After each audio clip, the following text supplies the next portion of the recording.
اصل میں زیادہ تر نا لوگوں کو اللہ تعالیٰ ہمیں معاف فرمائے، صرف دنیا کے بارے میں نالج ہے، دین کے معاملے میں ہم نے کچھ چند لوگوں کو رکھا ہوا کہ ہمارے علماء، ایسا ہی ہے نا، حالانکہ ایسی تخصیص کوئی نہیں کی گئی نا، ہر خاص و عام کے لیے ہے۔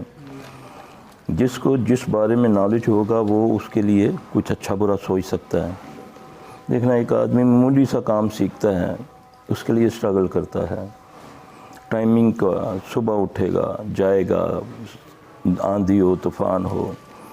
دین کے معاملے میں اتنا المیہ ہماری اتنی بڑی بد نصیبی ہے کہ ہم نے دین کو کوئی اہمیت ہی نہیں دی ہے۔ اب یہ بھائی نے جو سوال کیا ہے، اب نظر جو ہے، نظر کا لگ جانا، اب بعض لوگ چند لفظ پڑھ کے نا دنیا کے وہ ایسے کندھے اچک دیتے ہیں، یہ کیا ہوا؟ خالی نظر آنکھ سے نہیں لگتی، نظر زبان سے بھی لگتی ہے، نظر سوچ سے بھی لگتی ہے، نظر جن کی بھی لگتی ہے، نظر ماں کی بھی لگتی ہے، نظر حاسدین کی بھی لگتی ہے، ٹھیک؟ تو اس سے بچنے کا طریقہ بھی بتایا قرآن میں بھی اور احادیث میں بھی۔ رسول اللہ صلی اللہ علیہ وسلم فرمایا کہ میری آدھی امت قبروں میں چلی جاتی ہے نظر کی وجہ سے۔ یہ صحیح حدیث ہے، میری آدھی امت قبروں میں چلی جاتی ہے۔ جوان اونٹ ہنڈیا میں پک جاتا ہے، جوان قبر میں اور اونٹ ہنڈیا میں۔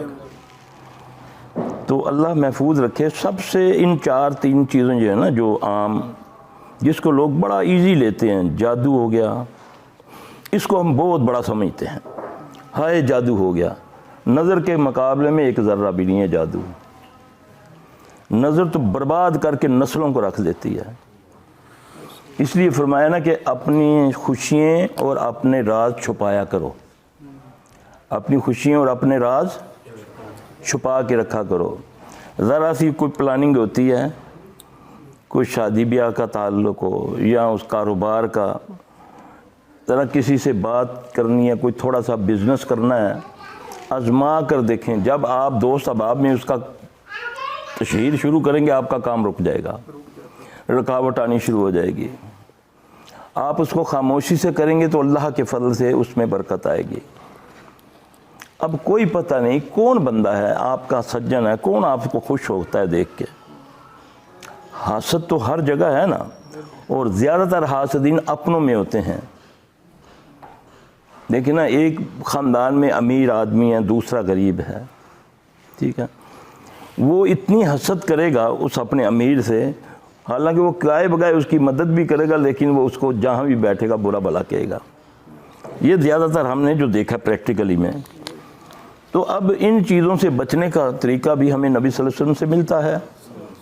اب حضرت یعقوب علیہ السلام کے کتنے بیٹے تھے؟ 12 بیٹے تھے۔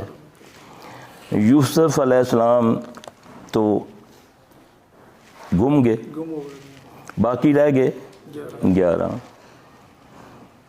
تو جب وہ شہر میں داخل ہونے کے لیے بچوں کو بھیجتے ہیں نا، تو وہ فرماتے ہیں دیکھنا اب تم جوان بھائیو 11 کے 11 ایک دروازے سے داخل نہ ہونا، کہتے ہیں نا قرآن،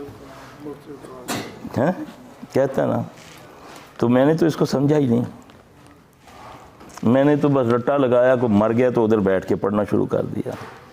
یا کسی مولوی بیچارے نے اس کو سنایا کوئی قصہ، اس کو قصہ سمجھ کے واہ واہ سبحان اللہ کہا، چلے گئے۔ قرآن تو سمجھنے کے لیے آیا ہے۔ من شر النفاثات فی العقد ومن شر حاسد اذا حسد۔ اس میں ان بھائی کا سوال ہے، جواب ہے، جادو اور نظر میں فرق۔ من شر النفاثات فی العقد، یہ جادو ہو گیا، جو گرے لگا کر پھونکے مارتی ہیں، گرے لگا کر دھاگوں کو پھونک مارنا، چاہے قرآن پڑھنا چاہے کچھ اور پڑھنا، وہ جادو میں کنورٹ ہو جاتا ہے۔ یہاں مطلق فرما دیا اللہ نے، من شر میں اللہ کی پناہ میں آیا، اعوذ باللہ من الشیطان الرجیم، بسم اللہ الرحمن الرحیم، قل اعوذ برب الفلق، میں اللہ کی اس رب کی پناہ میں آیا جو پھاڑنے والا ہے. کیا پھاڑتا ہے؟ جو اندھیروں کو پھاڑ کے صبح میں ہمیں داخل کرتا ہے. کتنا بڑا رب ہے کوئی اور دنیا میں ہستی جو رات کو دن میں بدل دے؟ ہم نے تو جگہ جگہ بنا رکھے ہیں.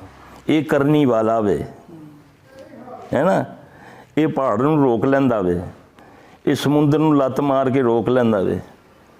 اب کراچی سارا ڈبا روکیا کسی نے, عراق کا بیڑا غرق کر گیا امریکہ 4 ٹینکوں کے ساتھ.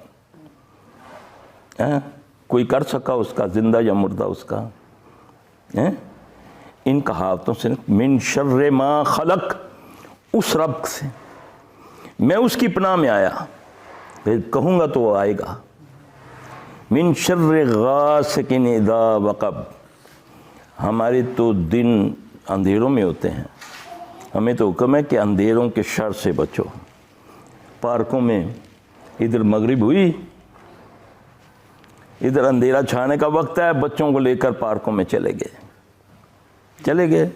ڈاکٹروں کے پاس, بازاروں میں آؤ محمد صلی اللہ علیہ وسلم پوچھتے ہیں اس وقت کیا کرنا ہے ہمیں. آپ نے فرمایا مغرب سے پہلے اپنے جانور اور اپنے بچوں کو گھروں میں بند کر لیا کرو. اس وقت جنات شیاطین کے نکلنے کا وقت ہوتا ہے, وہ تمہارے بچوں کی دبر میں انگلی کرتے ہیں. اپنے دروازوں پر اللہ کا نام لے لیا کرو, بسم اللہ کر کے اپنے دروازے. ہمارے تو دروازے ہی کھلتے ہیں راتوں کو, اندھیرے میں کھلتے ہیں نا. تو اللہ کیا کہہ رہا ہے؟ نبی صلی اللہ علیہ وسلم کل کہہ دیا ہے محمد صلی اللہ علیہ وسلم, تو محمد اور تیری ساری امت صلی اللہ علیہ وسلم, ساری انسانیت یہ کہے گی تو میں بچاؤں گا. قل اعوذ برب الفلق من شر ما خلق, کہ اس شر سے جو اے اللہ تو نے پیدا کیا. شیطان کو کس نے پیدا کیا؟ تو ہمیں اس کے شر سے کون بچائے گا؟ جب میں یہ کہوں گا من شر ما خلق ومن شر غاسق اذا وقب, اندھیروں کے شر سے ہے نا, من شر النفاثات فی العقد, جو میں اس کی پناہ میں آیا جو پھونکیں مار کے گرے لگاتی ہیں. یہ اللہ کہہ رہا ہے. تو ہم جاتے ہیں فلاں مفتی کے پاس جو گرے لگا کر دھاگا دیتا ہے. جس دن سے دھاگا باندھا ہے ناف ٹھیک ہو گئی ہے. تیری ناف میں تو انگلی دی تھی شیطان نے کہ تیرا اس دھاگے پر, اس مفتی پر ایمان آ جائے کہ اس کی وجہ سے میری ناف ٹھیک ہوئی ہے. یہاں اللہ کہہ رہا ہے کہ تو یہ کہہ کہ میں ان کی پناہ میں آیا جو گرے لگا کر پھونکے مارتی ہیں.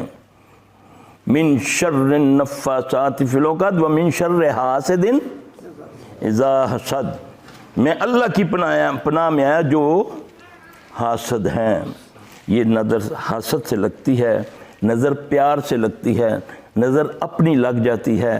بس ٹائم آدمی کے دماغ میں شیطان ڈالتا ہے یار آج تو بڑا زبردست بولا ہے, تم نے ماشاءاللہ نہیں پڑھا, تم نے یہ نہیں کہا ماشاءاللہ لا قوت الا باللہ. بیٹے کو دیکھ رہا ہے اچھے انداز سے پوتا چلتا آ رہا ہے, بڑا مٹک مٹک کے, تجھے اچھا لگا, تو نے بغیر ماشاءاللہ کہ اس کی تعریف کہہ دی, بغیر اللہ کا نام لیے تم نے یہ کہہ دیا, اس کو نظر لگی, اسی وقت گرے گا, ماتھا پھٹ جائے گا. ایسا ہوتا ہے نہیں؟ یہ تمہیں مل رہا ہے نا نبی صلی اللہ علیہ وسلم سے یہ تعلیم تم نے سیکھی. تم نے تو آئی کام تے, بی کام تے, 3 کام تے, سیکس کام تے, زیڈ کام, پھر ناکام, ہر معاملے میں ناکام. نبی کو کبھی دیکھا, سمجھا کبھی قرآن کو؟ کتنی لالچیں دی ہیں کہ ایک آیت قرآن کی سمجھ کر پڑھو تمہیں 700 نوافل کا ثواب ہے. اللہ کی قسم یہ نبی صلی اللہ علیہ وسلم کا فرمان ہے. اور تجھے علماء سو کہتے ہیں کہ قرآن کو سمجھنا نا یہ بڑا مشکل ہے, یہ کسی عام کو سمجھ نہیں آتی ہے. ایسا نہیں, اللہ اس کا رسول کہے اس میں غور کر, کہاں شروع ہوتا ہے کہاں آ کر مکمل قرآن ہوا.